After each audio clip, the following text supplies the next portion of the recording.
It's taken me best part of 4 years to stop torturing myself with the idea that I'm going to get fixed.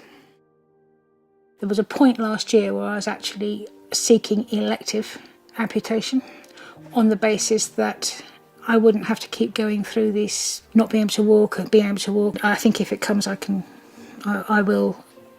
cope. Peripheral artery disease is when the demand for blood in your limbs isn't supplied by your arteries, and it causes claudication, which is a nasty pain.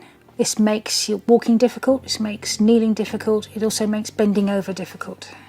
The hardest thing is when things don't work and you really put your faith behind it and you think you're going to fix yourself, or you get fixed by the surgeons, but when it keeps coming back, that's a very, very hard thing to deal with. Before I was diagnosed, I knew absolutely nothing.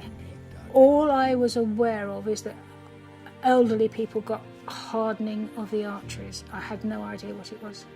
My son and my daughters have been to see their GP with this in mind and told them that their mothers had had a diagnosis of peripheral arterial disease, and was there anything they should do in their lives to prevent them having to walk the same path. The good thing is they actually decided to investigate it and see what they can do in their own lives.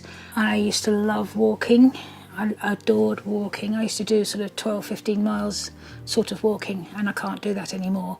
I'm quite crafty. I do a lot of sewing and knitting.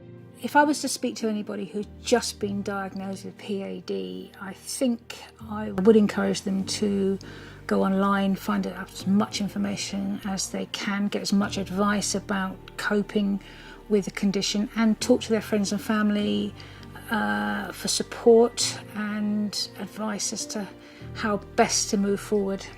And knowing that other people out there having the same problems as myself is quite comforting. It's been a hell of a journey actually, and it's been a challenging journey, but I've learnt a lot, and my attitude towards the future has changed quite dramatically. I used to think I had a positive outlook and everything was going to be fine.